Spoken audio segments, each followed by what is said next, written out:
from the rain and the stone, where the wind has no name and the traveler's alone. There's warmth in the fire and truth in the tale of the watcher who walks where the bold-hearted fail.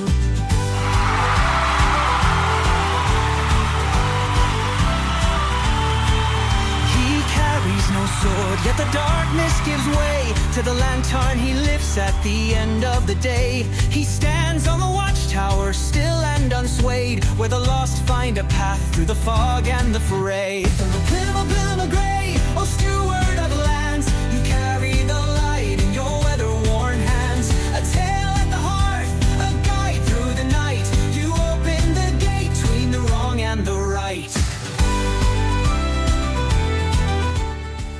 Wrong and the right. Pilgrim's Gray Chronicles, folks. Robert Clark, your host. It is Monday again. So soon. So soon. So soon. And tonight, it's going to be an interesting study.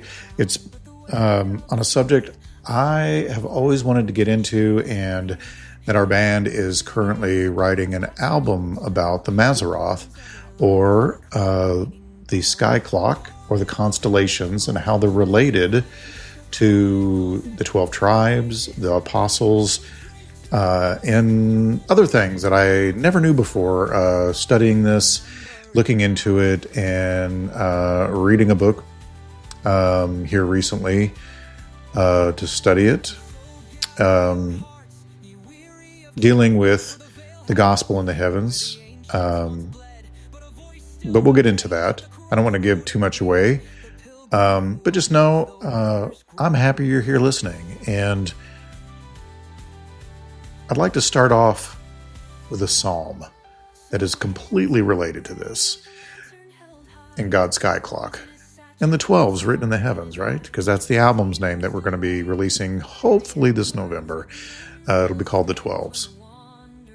And that verse is that the heavens declare the glory of God, and the sky above proclaims his handiwork. Psalm 19:1. You know, there are some truths too ancient to be remembered and too powerful to be allowed to survive unchallenged. And tonight, we walk not upon the dust of forgotten cities, nor through the ruins of empires. Instead, we lift our eyes upward to the grand clockwork overhead, to a story written not in ink or stone, but in fire and silence and the turning of stars. For long before Babel fractured the tongues of men, before Egypt etched her gods upon limestone, before Rome raised her false Christ in marble, there was a story in the sky. 12 signs, 12 tribes, 12 voices that echo from the throne of God, carried across time by shepherds, sages, prophets, and pilgrims. The ancient Hebrews called it the Mazzaroth, or Mazaroth, a circuit of constellations through which the sun passes across the year, a calendar not just of seasons, but of purpose. Basically, a divine sky clock ticking toward a reckoning. Not a pagan horoscope, but the Creator's signature, stamped upon the heavens before the foundations of the world. Because he's omnipotent, omnipresent, and omniscient, right? And yet, like all good things, the enemy mimicked it, poisoned it, and sold it back to the world as myth, astrology, divination, and cheap entertainment. But we, tonight, are here to take it back, right? Take it back. So, in this two-part episode of Pilgrim's Gray Chronicles, we will walk the path of the 12s, the 12 constellations, the 12 tribes of Israel, the 12 apostles, all woven together in a design far beyond coincidence. I don't even know what the word coincidence means anymore necessarily, especially when you believe in a God that has purpose to everything. And by that, I don't mean we don't have free will. I'm not saying that at all, because I believe that we do. By that, I mean he knows all because he set into motion this world of free choices, right? That he was knowledgeable about. So we will not read the stars to know our fate, and but rather what we'll do is we will read the word to understand why the stars were placed and how the heavens declare the seed war still raging in unseen places. Each sign tells a piece of the story, from Virgo, the Virgin, to Leo, the Lion, from the birth of the Redeemer to the return of the King, and will trace each constellation through its biblical roots, its ties to Israel, its prophetic mirror in the New Testament, and how the fallen ones oftentimes tried to twist its meaning, and in fact it did. They didn't just try, they did, but couldn't erase the truth it bears. So, tighten your cloaks, pilgrim, because tonight we journey not across the earth, but across time, mapped in the stars, and ordered by the voice of God himself. Mazaroth awaits. So segment 1, we're going to be doing Virgo, the promised conceived. So, now, some of you folks can keep your James Webb telescope and your pagan priesthoods and lab coats, because the truth, it's been hiding in plain sight, twinkling over our heads since day 4. So let's set the record straight before we even tune the strings. We're not doing astrology here. This isn't a fortune cookie with glitter on it. This is a forensic investigation into the original sky map before the enemy scribbled over it with horoscopes, Babylonian calendars, and that Time magazine cover with Elon Musk dressed like an angel of light. Wow. This is about what the ancient Hebrews called the Mazaroth, a set of constellations so deliberately placed and purposefully sequenced that God himself told Job about them in a divine interrogation, right? Can you bind the chains of the Pleiades, Job? No, I didn't think so. So tonight, we begin where the clock starts ticking, not with Aries, like the astrologers would have you think, but with Virgo, the Virgin. And we follow the evidence. In Genesis 3:15, right after the fall, right in the middle of the divine sentencing, God issues what is essentially a cosmic hit list. I will put enmity between you and the woman, and between your seed and her seed. He will crush your head, and you will strike his heel. And that is not just poetic. This is prophetic warfare encoded in biological and celestial language. Virgo, Bethula in Hebrew, shows up in the sky as a woman holding a sheaf of wheat and the brightest star in the constellation, Spica, Latin for ear of grain, but ancient Hebrew tradition saw it as the seed, not a seed, the seed. So wait a second. Wasn't it Jesus himself who said in John 12:24, unless a grain of wheat falls into the ground and dies, it remains alone? Coincidence? Maybe if you're a coincidence theorist, but we're not those people. And the serpent saw it coming. See, the fallen ones, the watchers, serpents, architects of false religion, they knew what was written in the sky. They were there when it was made. So what did they do? They forged counterfeits everywhere. In Babylon, she's Ishtar. In Egypt, she's Isis with baby Horus. In Greece, she's Astrea, justice incarnate, bearer of harvest. So before we start with Virgo, we have counterfeit queens. But here's why the pagan virgins don't pass the smell test. So let's now zoom in on what we mean when we say these virgin goddesses are counterfeits, not precursors. Some folks online, usually wearing an Anubis pendant and quoting Graham Hancock between ayahuasca trips, when they would say that Christianity borrowed from ancient myths like Ishtar or Isis, right?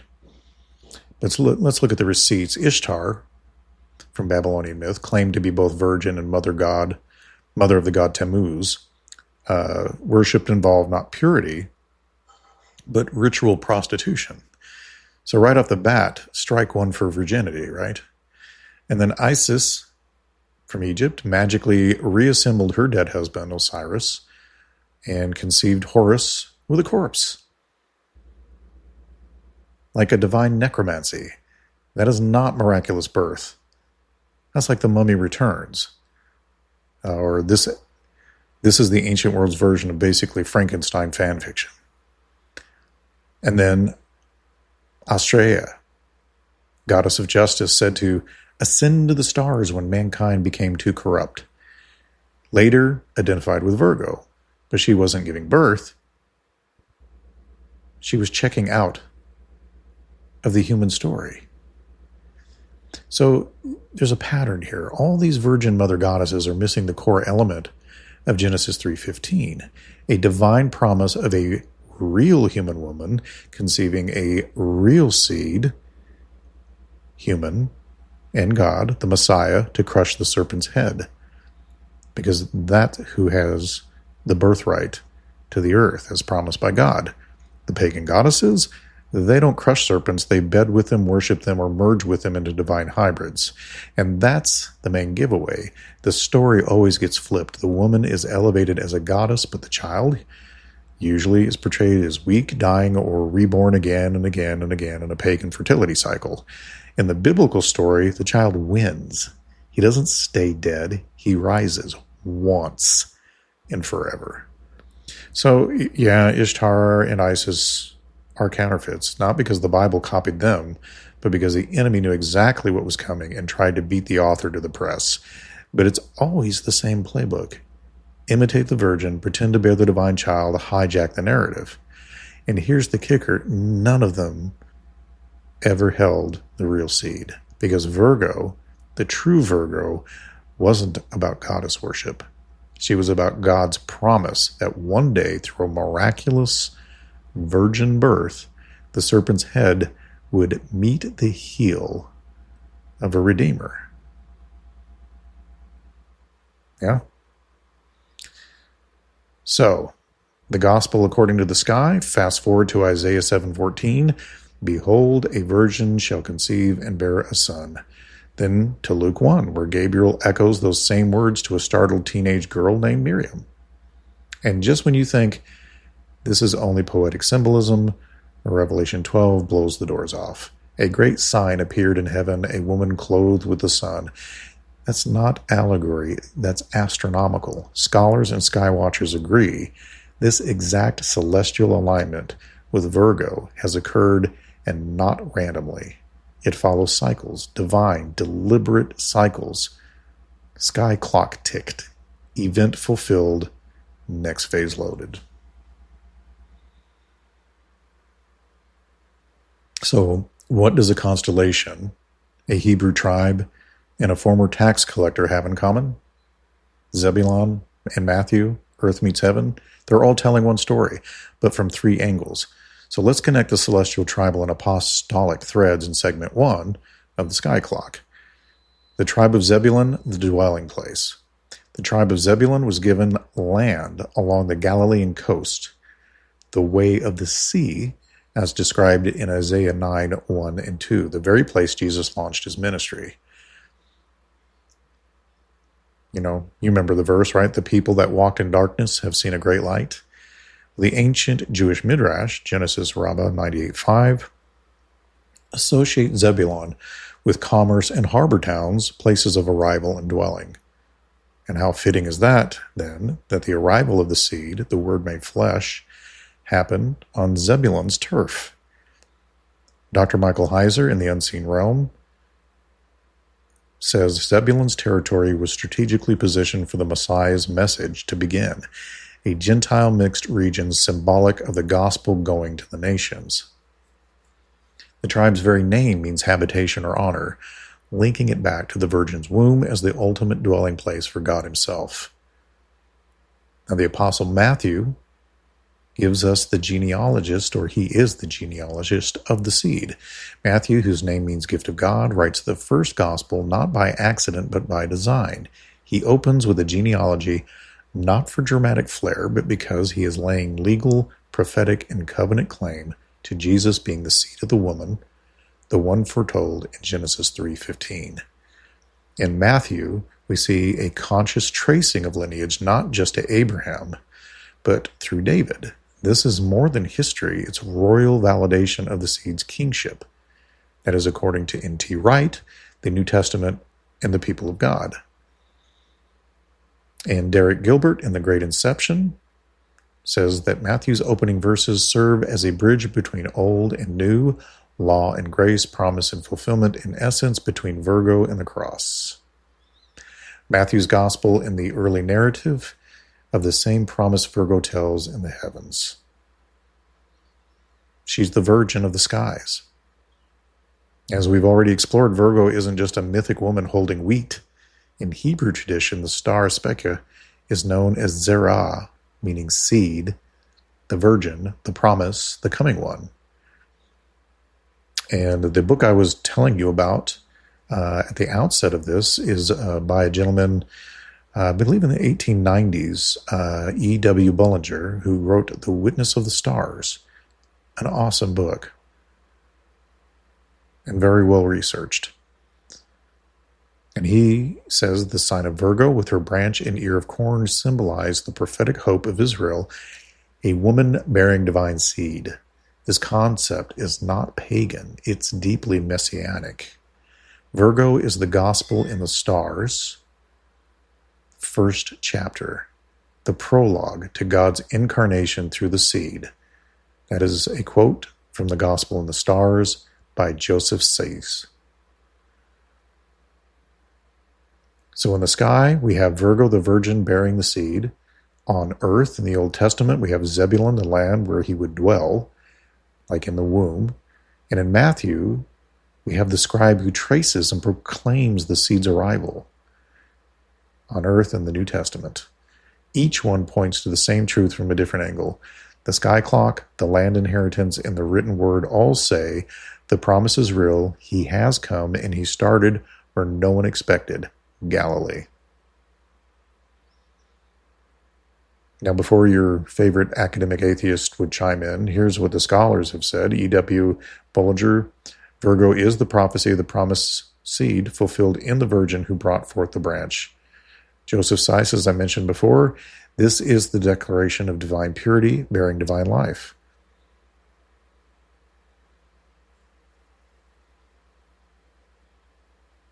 And we know, I don't remember the exact quote, but I remember in one of his books, Derek Gilbert mentioning something to the effect that pagan virgin mother cults were likely counterfeit operations by rebellious divine entities trying to muddy the prophetic waters. If you don't like Bullinger, fine. Just check your night sky. That woman with weed in her hand is still hanging there, right where Job saw her. So let's take a look at what's solid and what we're kind of conjecturing here. The claim that virgin prophecies in Scripture is biblical. It's pretty solid. Star names as seed, according to historical linguistics, is pretty strong.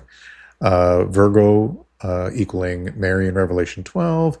That's kind of a theological typology, and I think it's fairly reasonable to make that conclusion.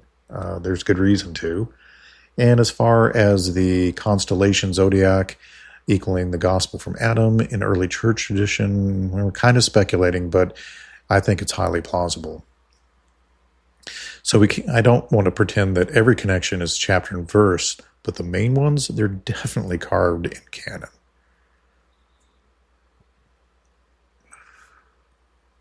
So when skeptics say the Bible never mentions constellations, you can point to Job 38. When they say it's all Greek mythology, remind them the Greeks copied someone. And when they ask where to start reading the stars, just say this: start with the woman, start with the seed, and start with Virgo. Right? Because that's where the war began, and that is where the victory was promised.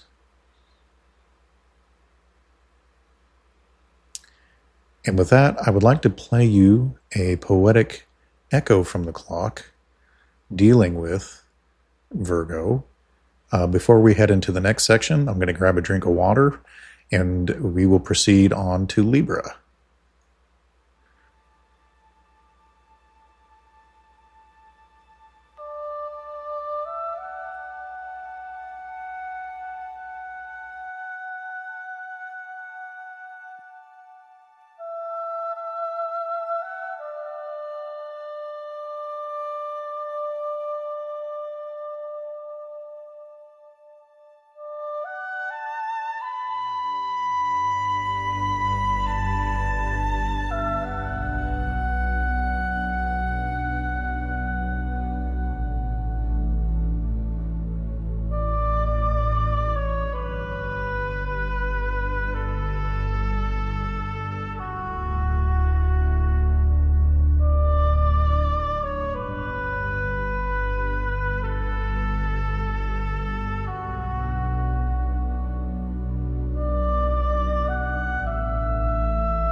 Before the flood, before the flame, a promise whispered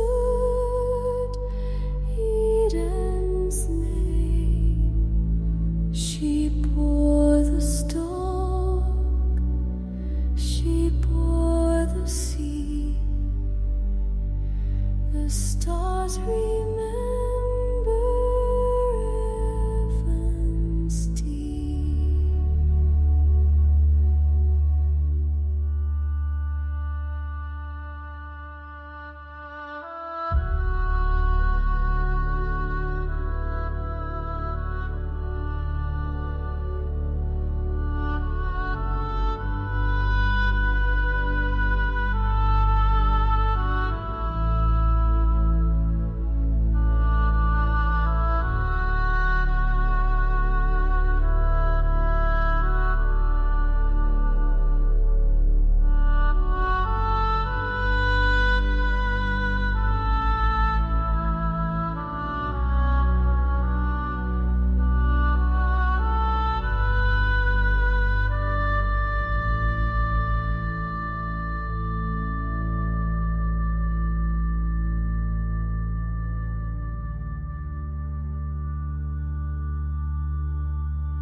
All right. A short poem I wrote that was turned into a beautiful piece of music. And with that, we will proceed on to Libra, the price and the promise. Daniel 5:27. You have been weighed in the balances and found wanting. So we know the image of Libra, the scales, is universal. It speaks to justice, measurement, payment, and atonement. In God's sky clock, Libra doesn't merely represent fairness. It warns us that judgment is coming and that a price must be paid.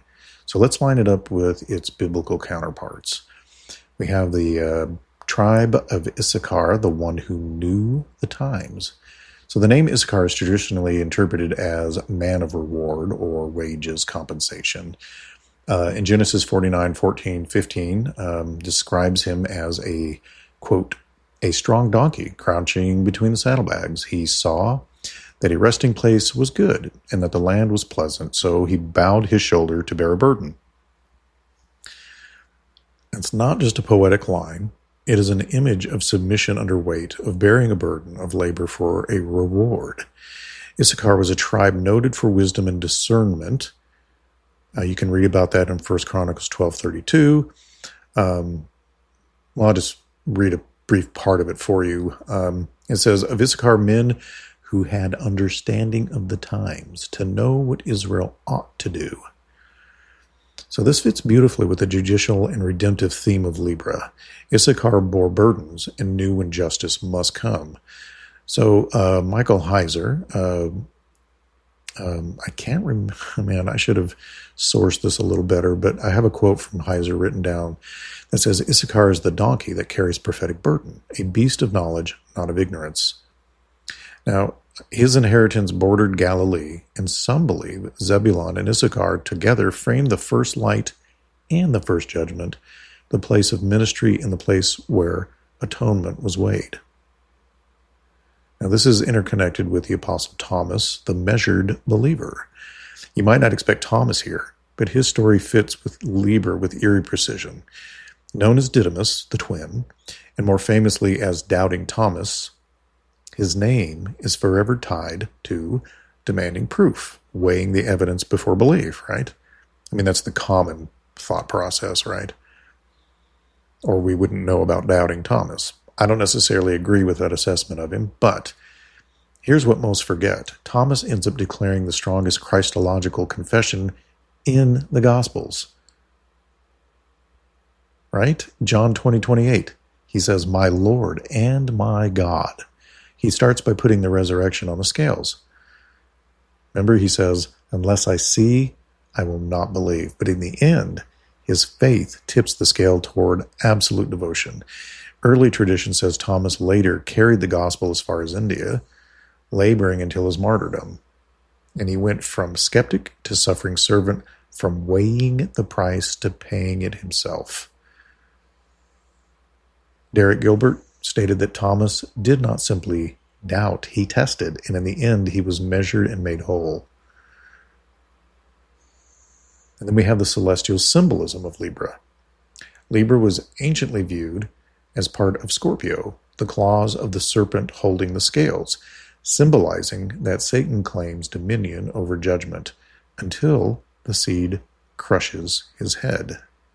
In the Dendera zodiac, the Egyptian one, Libra is called claws of conflict, but in the Hebrew Mazaroth tradition, it's Moznaim, meaning the balances. With stars like Zubin el-Ganubi, the price is deficient, and the Zubini Shamali, the price is paid. This isn't random, it's gospel written in the heavens. According to E.W. Bullinger, Libra tells of the price that must be paid. Atonement is necessary, and the scales cannot be ignored, but they can be satisfied. So in this alignment, we have the triple witness in God's sky clock. We have in the sky, Libra, the scales, judgment, and payment.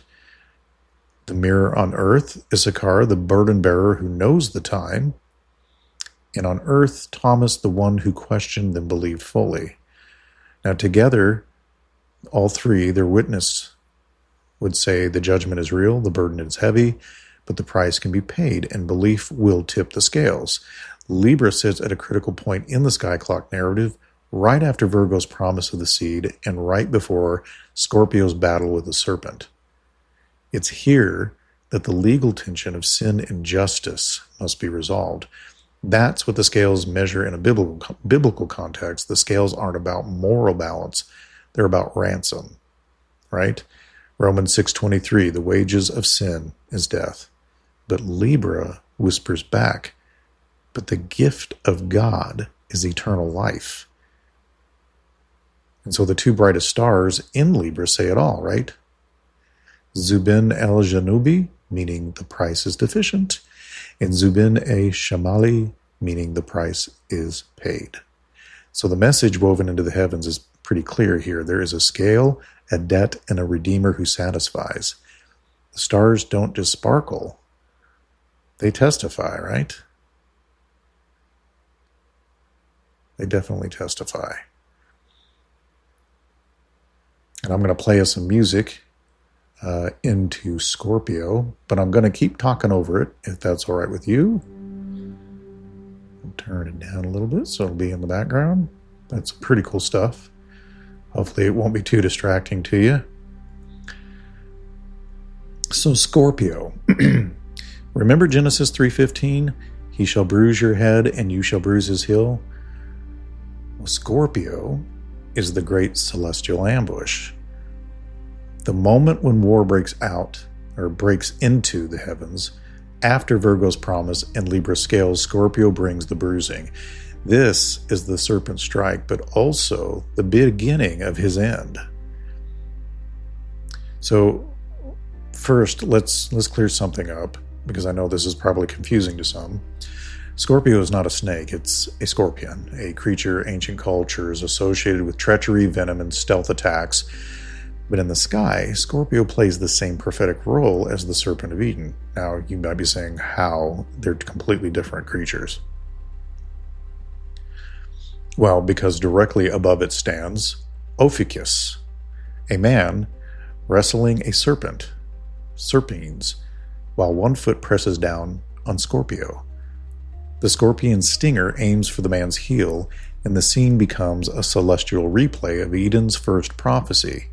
Again, it's not just poetry, it's the visual blueprint of the seed war, a divinely encoded snapshot in the sky of Messiah's heel being struck by the enemy, even as he crushes the head beneath his foot. Now, associated with this is the tribe of Dan, often referred to as the lost serpent of Israel. So in Genesis 49:17, Dan shall be a serpent by the way, a viper by the path, that bites the horse's heels so that its rider falls backwards. So Dan's tribal identity is shrouded in warnings, not praise. He's the only son of Jacob linked directly to a serpent in his prophetic blessing. And while Judah receives the lion and Joseph the fruitful bow, Dan is associated with cunning and ambush. Now, though originally given land near the Philistines, Dan abandoned his territory and migrated north in a sort of geographical betrayal of his inheritance. That can be found in Judges 18:27 through 31. In that northern exile, Dan establishes a counterfeit priesthood, installs a graven image, and ushers idolatry into Israel, the first domino of national apostasy. Derek Gilbert is quoted as saying, Dan doesn't just fall, he leads others with him. He's the original insider saboteur. And notably, Dan is missing from the list of tribes sealed in Revelation 7. His name is absent, replaced by Manasseh. Now, this omission has led many scholars to suggest Dan's descendants play a dark role in the end times, possibly even being ancestrally connected to the Antichrist, or at least symbolically mirroring betrayal from within the covenant community. Chuck Missler, I have a quote here from him where it says that Dan represents the shadow side of inheritance, one who could have ruled in justice but chose the fangs of the serpent. So in the celestial story, Scorpio is his throne, the stinger in the heel, the false priest, the one among the brothers who wounds from within. And you can probably guess the apostle, Judas Iscariot, the human scorpion. Judas, like Dan, was one of the chosen. Not a stranger. He kissed the Messiah and delivered him to his killers. Luke 22:3 seals the indictment, where it says, Then Satan entered into Judas. Now, the parallel is pretty unavoidable. Judas is Dan reborn, walking in covenant, yet walking away. And through that betrayal, the bruising of the seed was fulfilled. The serpent struck. Judas doesn't really destroy the plan, he activates it. The scorpion sting becomes the trigger for resurrection.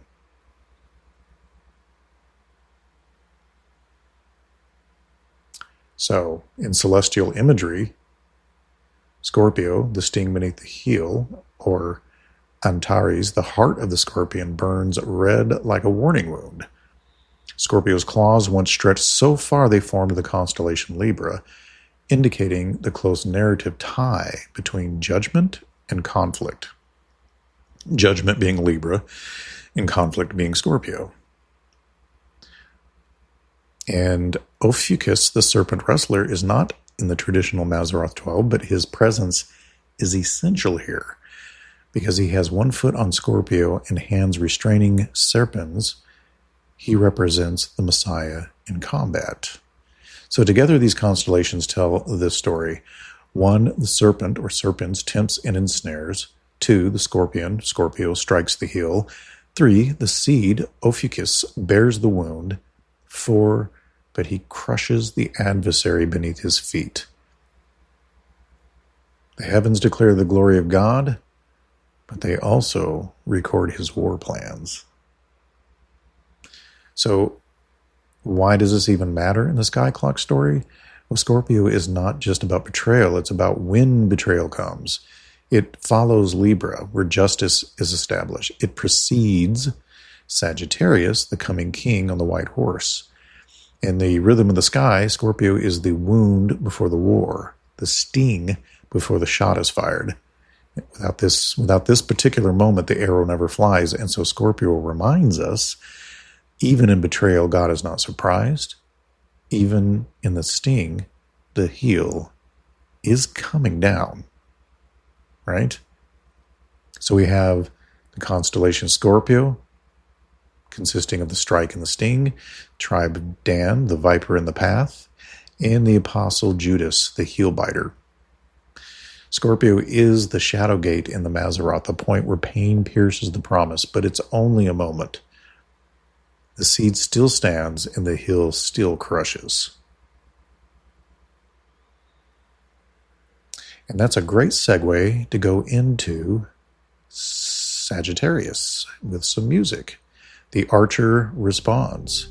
So the stars did not mourn in silence. They prepared to reply. The sting had come. The wound was real. Scorpio's strike left blood on the stars. But heaven does not fall quiet forever. From the west rises Sagittarius, the archer, but not the one from the final page. This is not the king descending in full wrath. This is the response before the return. This is the warning shot across the darkness. His bow is drawn, but not yet loosed. His aim is not to crush the serpent. That blow is reserved for later. This arrow is the declaration. You struck the seed, but you have not won. So this moment in the sky is the turning point, not the end of the war, but the first movement toward victory. Sagittarius in the ancient sky language, in ancient Mesopotamian star catalog, Sagittarius was associated with the god Nergal, a deity of war, plague, and judgment. As Michael Heiser notes in The Unseen Realm, the imagery of divine warrior motives found in the stars was deliberately co-opted in biblical text to point to Yahweh's supremacy over hostile cosmic powers. This is in The Unseen Realm, Chapter 10, Divine Council in the Heavens.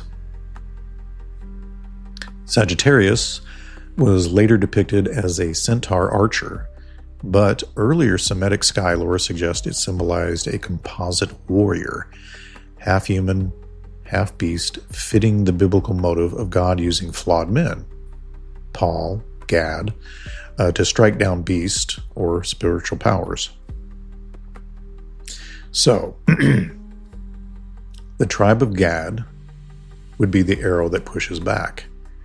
Gad was not born with a crown, he was born with a warning, right? In Genesis 49:19, a troop shall overcome him, but he shall overcome at the last. So this wasn't defeat, it was delay.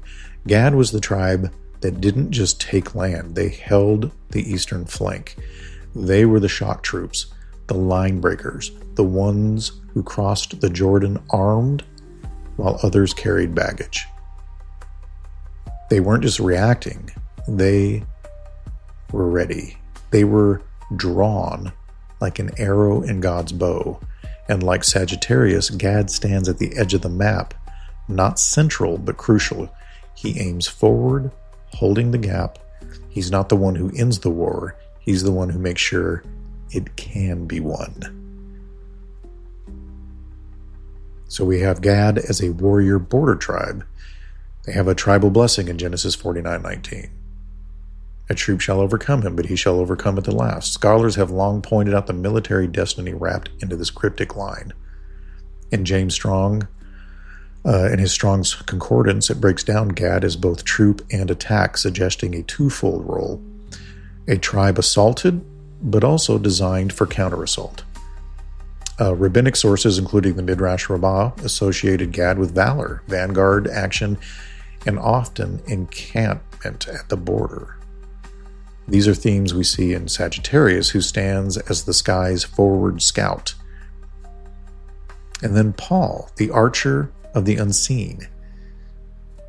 So now we have entering Paul, a man who once pierced the church like an assassin, but heaven turned him.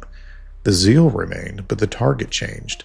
Paul is the Sagittarius of the New Covenant, not a rider on horseback, but a voice that strikes cities, thrones, temples, and empires. He speaks of armor, of warfare, and of flaming darts. In Ephesians 6:11, he says, "Put on the full armor of God so that you may stand." In 2 Corinthians 10:4, "The weapons of our warfare are not carnal, but mighty." He doesn't crush the serpent, but he names it, exposes it, and aims truth at it. His letters are missiles, each one drawn from the bowstring of heaven. Right? The enemy may fire his fiery darts, but we return a volley of arrows. And like Sagittarius, he never fires without aim. 1 Corinthians 9:26, "I do not run like someone running aimlessly. I do not fight like a boxer beating the air." Paul aims for souls. He sees the serpent's network in Rome, Ephesus, Galatia, and he launches truth arrows into enemy strongholds. Paul is not the final judge. He's the precursor, the scout of glory, the bowman who clears the field for the king to ride. In Ephesians 6, Paul is the only apostle to outline the full armor of God, metaphorically aligning believers with military dress and weapons. N.T. Wright notes that Paul's writings weaponize theology, not in the sense of violence, but in prophetic precision. He does not wield the sword. He fires arrows of gospel clarity into contested spaces. In his commentary on 2 Corinthians, Craig S. Keener observes that Paul saw himself not merely as a messenger, but as a divine instrument, like a polished arrow. The Isaiah imagery of the suffering servant shaped his sense of mission. And Paul himself claims this identity in applying it by Paul to himself in Acts 13, Isaiah 49:2. "He made me into a polished arrow and hid me in his quiver."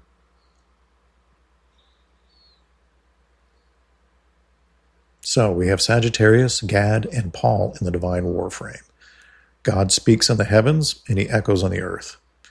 So, while many dismiss the Mazaroth, Job 38:32, as poetic fluff, scripture and ancient commentators treat it as a legitimate revelatory calendar, not astrology, but astrotheology. The idea that constellations align with biblical history is not new. It has deep roots in early Jewish, Christian, and even pre-Christian Mesopotamian thought. Heavenly signs as prophetic archetypes, according to E.W. Bullinger, whose work, The Witness of the Stars, maps constellations to biblical prophecy. Page 63 of The Witness of the Stars. Sagittarius is not just a centaur. It is the archer of God. He goes forth, conquering and to conquer. Not in final judgment, but in proclamation and declaration, he represents the word of God loosed into the world. Now, this reinforces the view of Sagittarius as not the final line of Judah, but a midpoint or a signal that divine resistance has begun. So, I think with textual evidence, rabbinic tradition, early sky lore, and respected biblical scholars supporting the warrior-archer retaliation theme, we don't stand alone as if we're just conjecturing here. Gad was not just a tribe. He was a prophetic pattern of divine retaliation. Paul wasn't just a preacher. He was literally identified as a living arrow forged in fire launched at the serpent's empire. And Sagittarius was not just a figure, he's the first sign of the turning tide in the War of the Seed. So when the serpent strikes, heaven doesn't retreat, it draws back the bow, right? With precision. So Sagittarius does not finish the war, it begins the counteroffensive. Gad embodies that posture, a warrior tribe turned eastward, the first to respond when the seed is threatened. Paul manifested, a holy archer who rides no horse but still strikes from afar, pulling entire nations towards the gospel. Together, they show us what this constellation really means. It's not the end of the serpent, but the end of his unchecked reign. The bow is drawn, the watchmen shout, the battle is not over, but it has changed hands.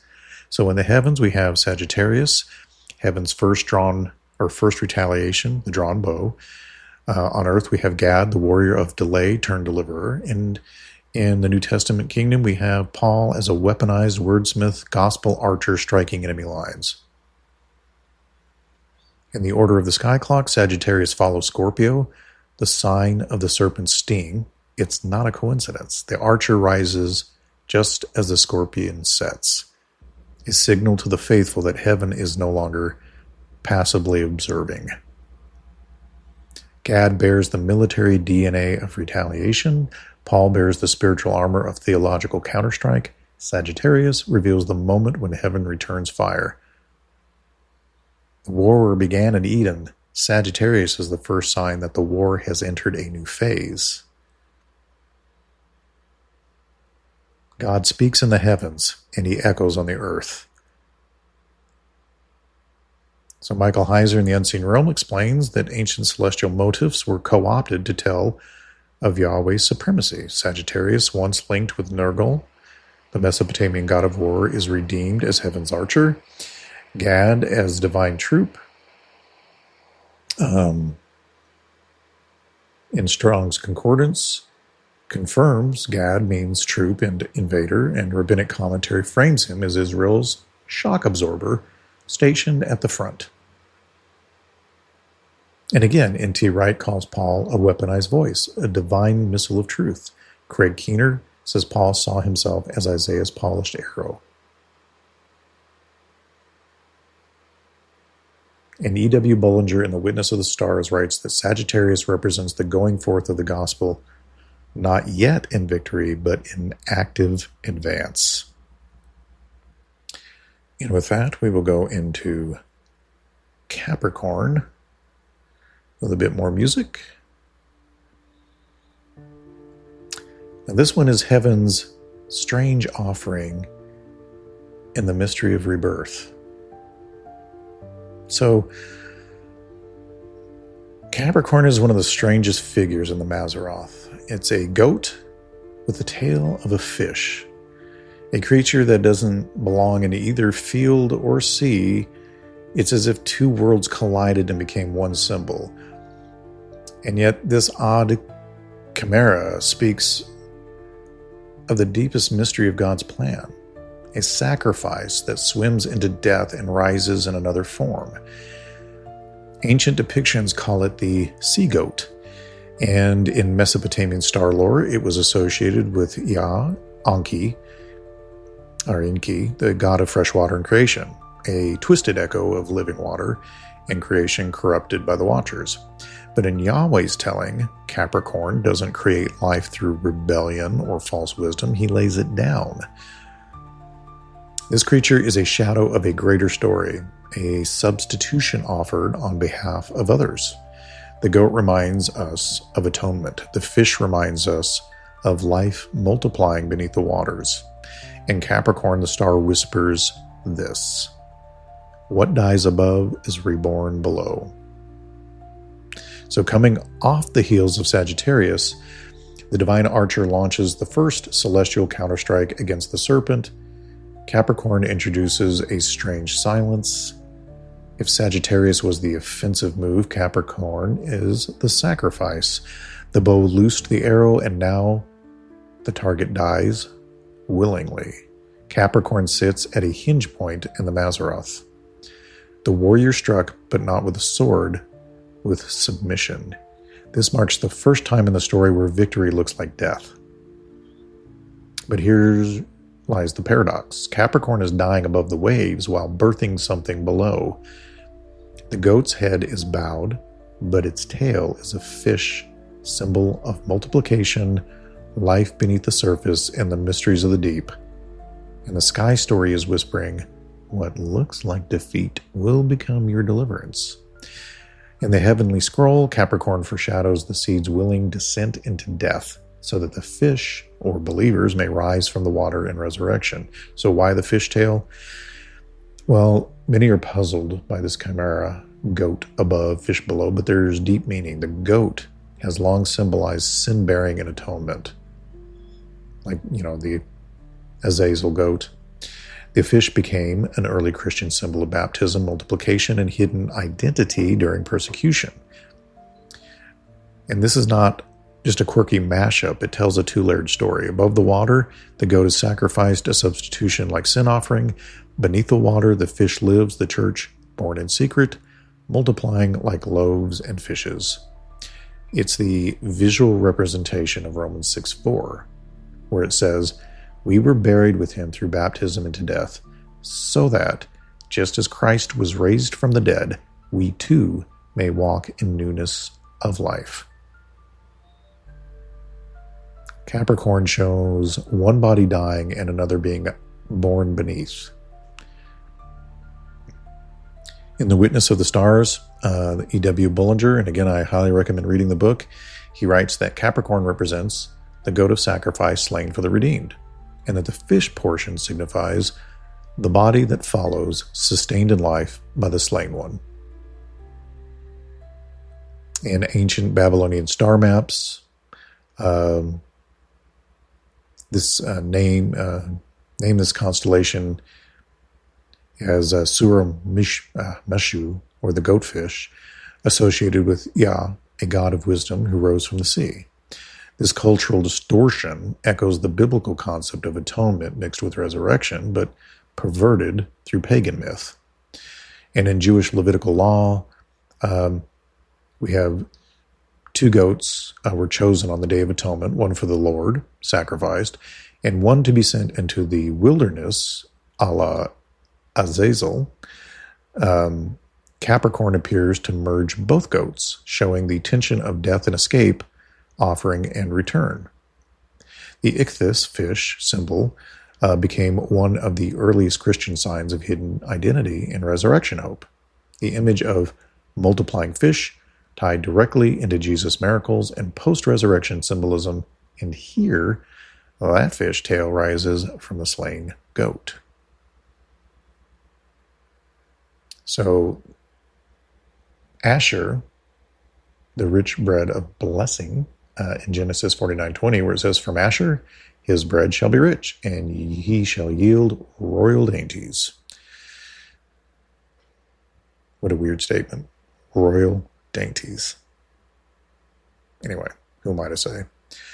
Asher is often seen as the tribe of provision, favor, and abundance. But what's often overlooked is how that abundance is linked to a blessing that cost something.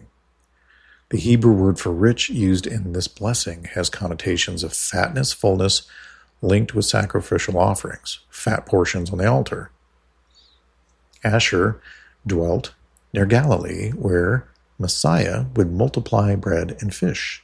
His territory was fertile and abundant, but this fertility points back to the seed that dies, the goat that gives its life so the people can eat and live. In short, Asher reaps the blessing of a slain offering.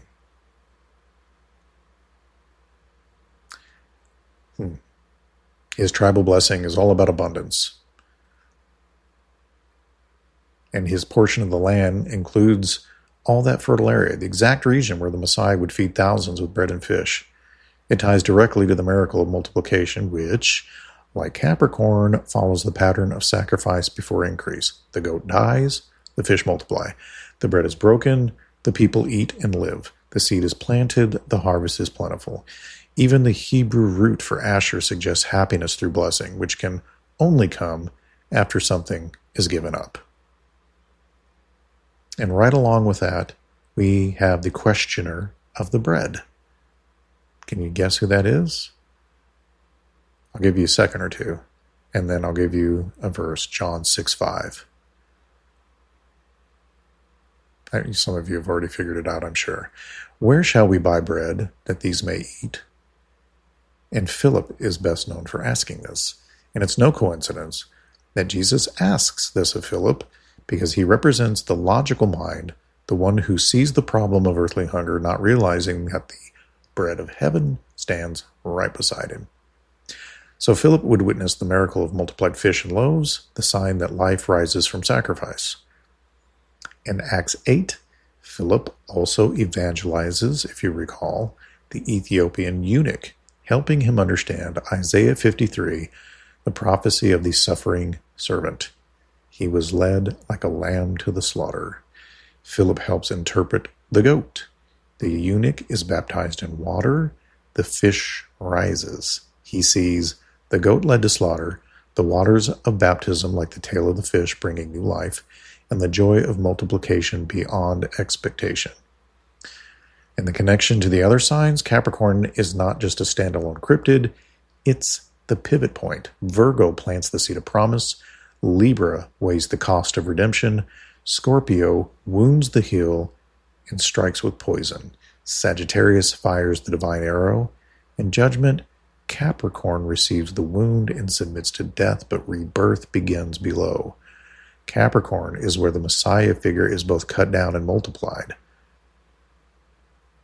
Like Obi-Wan Kenobi, sort of. I don't know, that's probably a crappy analogy, but what follows is Aquarius, the water bearer. The spirit poured out, right? But it only happens, Aquarius only happens after the Capricorn descent. Bollinger notes that the goat is slain, but the fish lives, showing the body of the slain one producing the living church.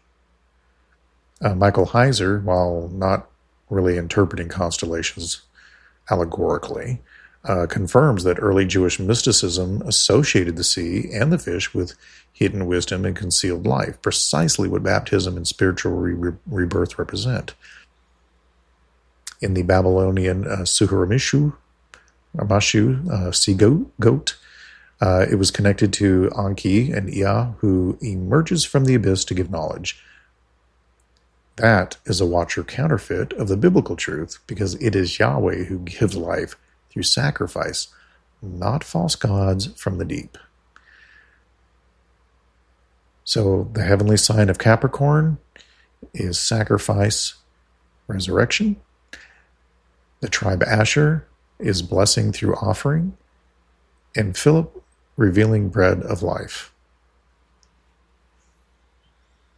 That is the connection there, which moves us into the Age of Aquarius.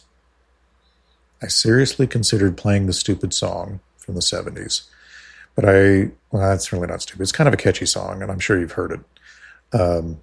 But instead, I'm going to save a song from the album The 12s that we're working on. We have a rough draft done of it, and we'll play it at the end of this podcast. I hope you enjoy it, so stick around to the end so you can listen to our song. I hope and think that you'll like it. I know our music is a bit heavy, but not for everyone, but anyway, you'll see at the end. Aquarius, the outpouring, waters of truth or waters of deception. I guess you get to choose, right? So in the last days, I will pour out my spirit on all flesh, Joel 2:28. And there shall be signs in the sun and in the moon and in the stars, Luke 21:25. And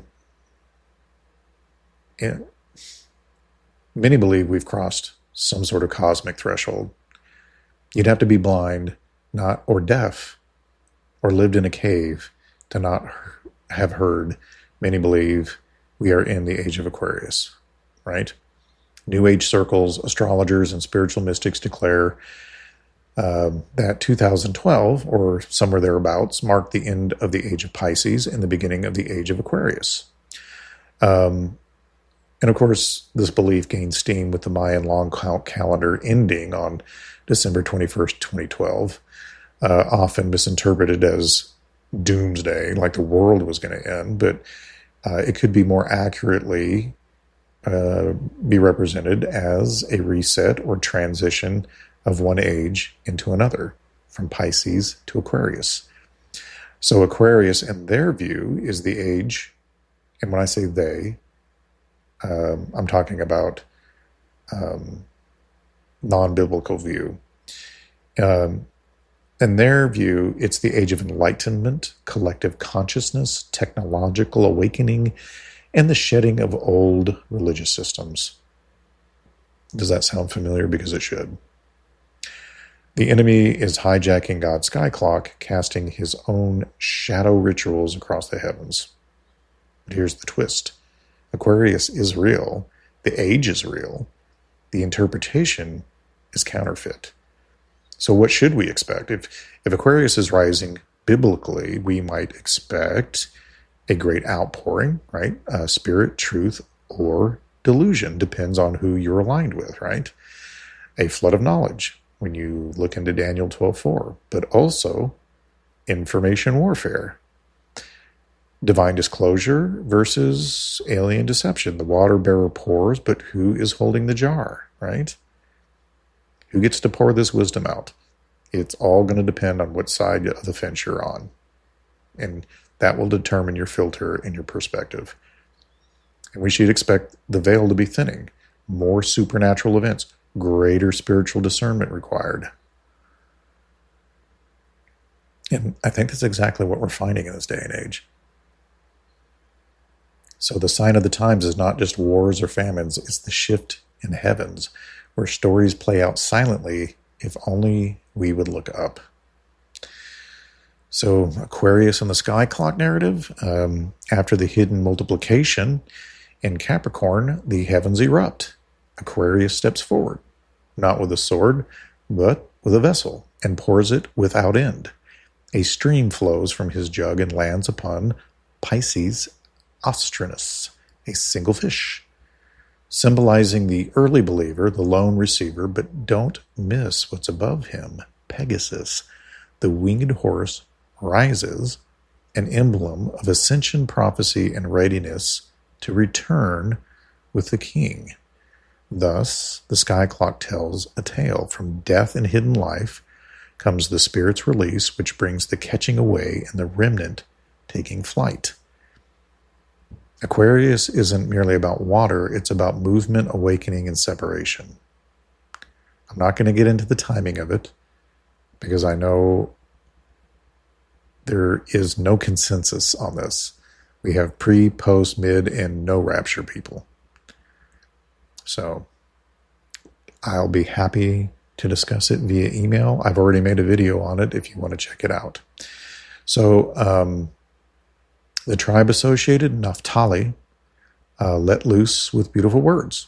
In Genesis 49:21, Naphtali is a deer let loose.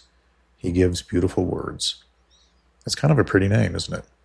So Naphtali's tribal land was in Galilee, the very soil that received the first rays of Messiah's ministry. He represents speed, freedom, and proclamation. His territory saw the Sermon on the Mount, the Beatitudes, and the first to hear, "Repent, for the kingdom is at hand." Naphtali is the runner with anointed speech, the poetic prophet who declares what others are still trying to decode. When Aquarius pours, Naphtali runs. He receives the outpouring and becomes a messenger, just as in the days of Jesus. And then we have the apostle Thomas, the touch that became testimony. Thomas the doubter gets a bad reputation, but his transformation is one of the most powerful. He required evidence. He wouldn't just believe, he needed proof. But once he touched the wounds, he declared Christ as God. That's not doubt. That's the arc of every awakening heart. Tradition says, again, that Thomas went to India, and maybe even as far as China, becoming a pioneer apostle beyond the Roman world. And Aquarius reflects this journey, from uncertain darkness to pouring conviction to mission into hidden lands. Bollinger, in The Witness of the Stars, explains that Aquarius is a sign of blessing poured forth for the redeemed. Josephus and ancient Jewish writings refer to water as symbolic of the Holy Spirit, prophecy, Torah, and wisdom. And in the Dead Sea Scrolls, they predict a time when righteousness will flow like a water, paralleling Joel's prophecy of the outpouring. So the counterfeit is the age of enlightenment. The true fulfillment is the age of awakening to God's truth. In the New Age version of Aquarius, water is not the Holy Spirit. It is universal consciousness. I've even heard it referred to as Christ consciousness, but it has nothing to do with Christ. The outpouring is not righteousness. It's Gnosticism, aliens, and AI-powered transcendence. That's the counterfeit. And Aquarius becomes a spiritual revolution against the God of Scripture without those people even realizing it. They'll think it's all about love. So, and all you have to do is redefine what love means.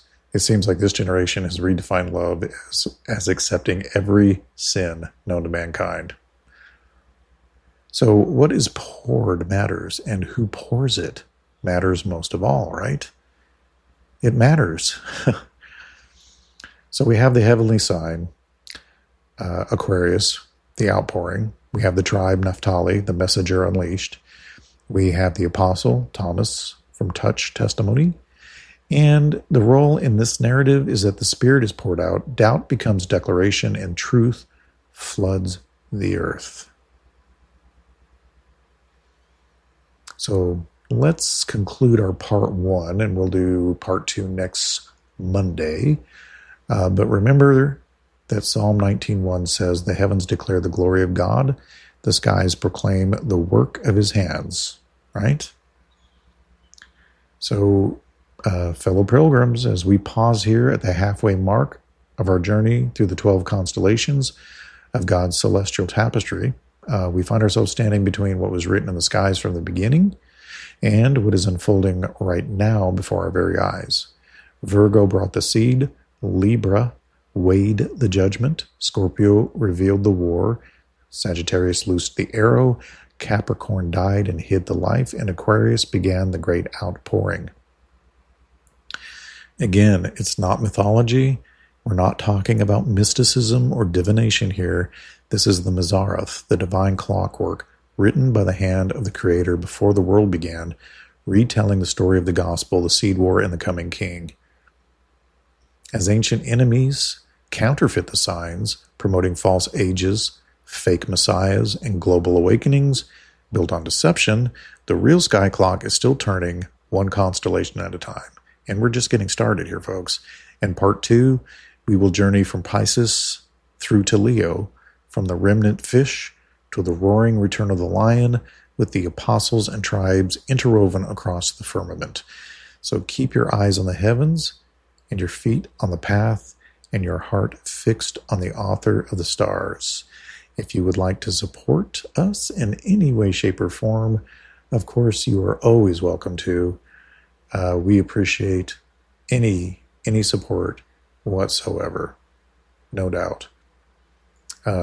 So if this episode, part 1 of 2, has stirred something in you, a curiosity, a sense of wonder, or the realization that maybe the story in the sky wasn't just for astrologers or those into the zodiac, we would be honored if you'd support our work. You can grab Pilgrim's Gray music and merchandise. I'll put the link in the comments in the description for the video. You can get our podcast gear and seedboard designs on our Etsy shop at our company, our LLC, You Will Know. And you can stream all episodes of the Pilgrim's Gray Chronicles on every major platform or directly at Spreaker.com. I will also put the link in there. And you can send listener mail questions or your merchandise photos, or if you'd like to be on the show, we welcome you to come on and talk to us. You can email us at pilgrimsgray@gmail.com. And there's been some folks who have eventually got around to letting me know that when they have emailed us, they didn't, they had to resend it, I guess, because they've been spelling gray with an A. It's not with an A. It is pilgrimsgrey@gmail.com, and it's pilgrimsgrey@gmail.com. I will also put that in the description for the video so you can just click on it. And don't forget, we now broadcast Monday, Wednesday, and Friday at 9 p.m. Central Standard Time. So feel free to come wander with us under the skies, under the stars, right? And we can walk along the long and winding, never-ending, the road goes ever, ever on. As wanderers, we're not lost. And we just chat together about the very strange subjects we find in this world as ambassadors for the Lord until we are called back to his realm. And with that, I'm going to play you out with a rough track from the album. It's not in its completed form, or it would be copywritten. And so I'm going to play this out. It will sound better when we're all finished, but I just wanted to give you a taste of the 12s. And here you go.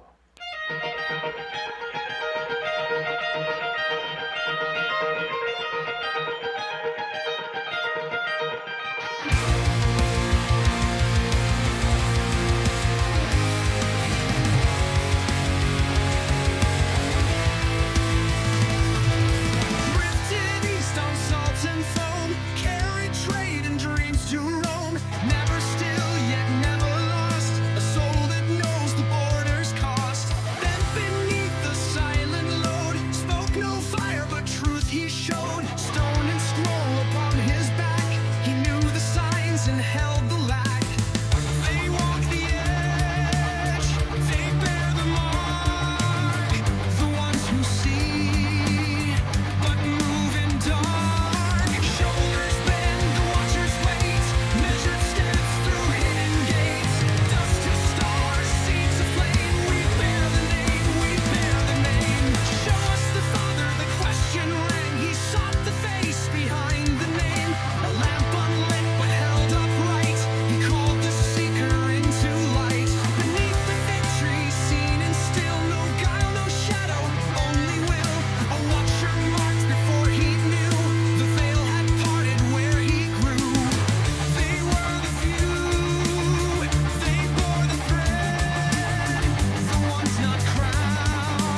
the hidden line.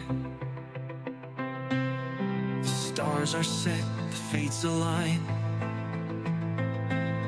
The roaring held the gate unseen.